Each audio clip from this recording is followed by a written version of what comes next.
JBlog, March 28th, 2010. Starting out as usual by looking at the S&P 500. It did have a nice recovery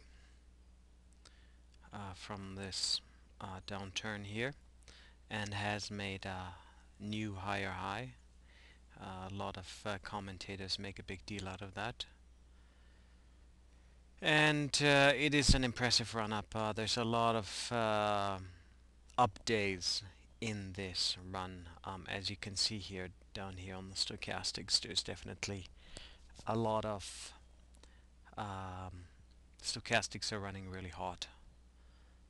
Um, so going down to a 6-month chart, a little more detail. Almost looks like it's starting to get itself into trouble here in the end, in the last week. But this market has fooled me, being a bear, many times, and I don't know what it will do this time around. We'll see. What I do find more interesting than the price chart is basically the technicals behind the price chart, specifically RSIs. It's referred to as a technical non-confirmation.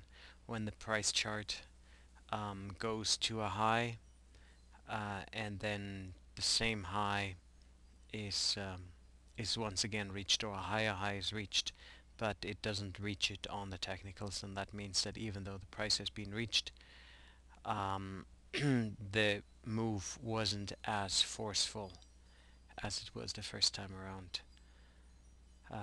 We can see here the MACD is once again rolling over.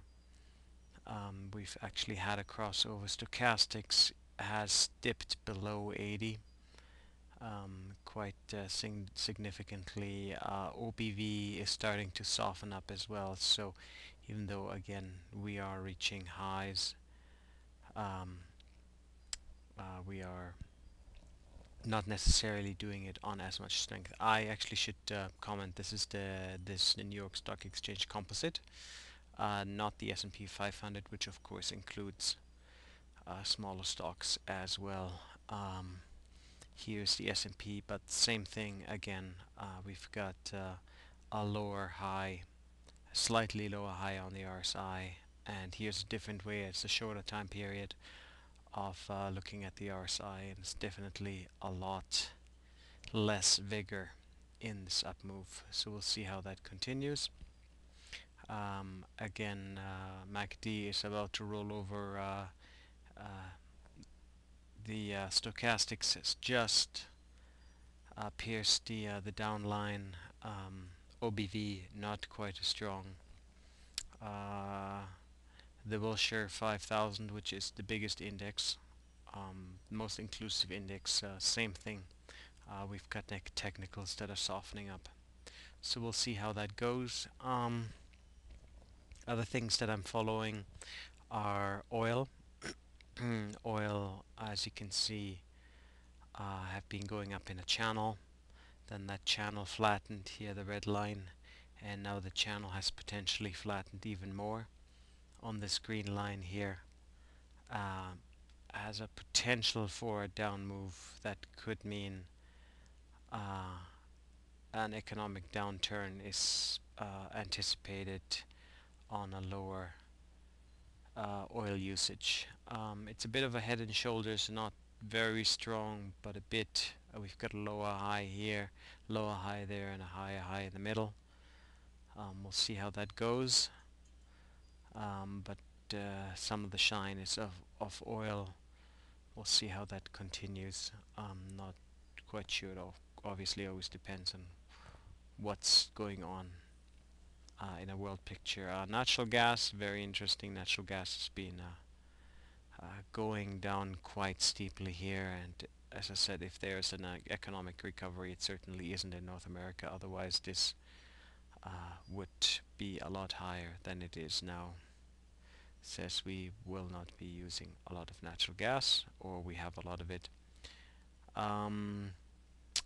Gasoline has been very strong, but is starting to weaken a little bit here. Let's see if it can reverse and go further up. Gasoline, of course, as an indicator, it says, um, you know, the market will need lots of gasoline to transport things. But on the other hand, if this goes very high, then that digs into consumers' pockets, and consumer are broke as it is. Um, Not that that seems to have anything to do with the stock market. Gold is almost back to the support line. This will be interesting. If this support line is broken, that could be tears for the gold bugs. Because of course the US dollar has been climbing very significantly since December, since the beginning of December. I got out of my UUP calls way too soon, unfortunately. But live and learn. Um, the VIX is once again at lows, a little bit off the lows, but it's just last week just went down to 16, 17. That's just pathetic. Nobody fears anything could go wrong here. Usually, if nobody fears anything could go wrong, then that usually means that things will go wrong. But as always, it seems to take a little bit longer than one would think. Copper is starting to top out here, potentially as well. And let's see, what else do we have? Of course, the core sectors. So here's the SPY has made its higher highs. Materials has not made higher highs and is technically not really that strong. The energy sector has actually made lower lows in this last week. So energy stocks are certainly not um, doing very well.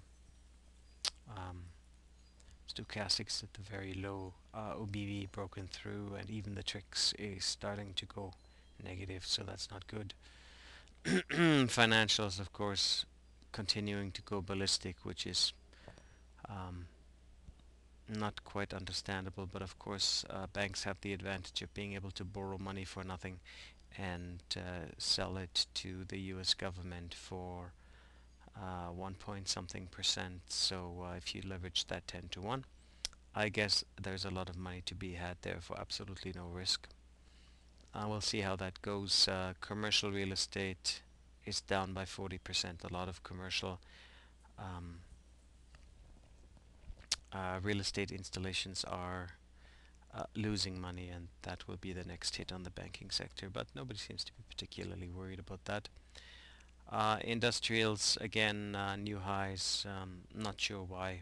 Um, Not sure what we're still building, but it must. There must be some reason.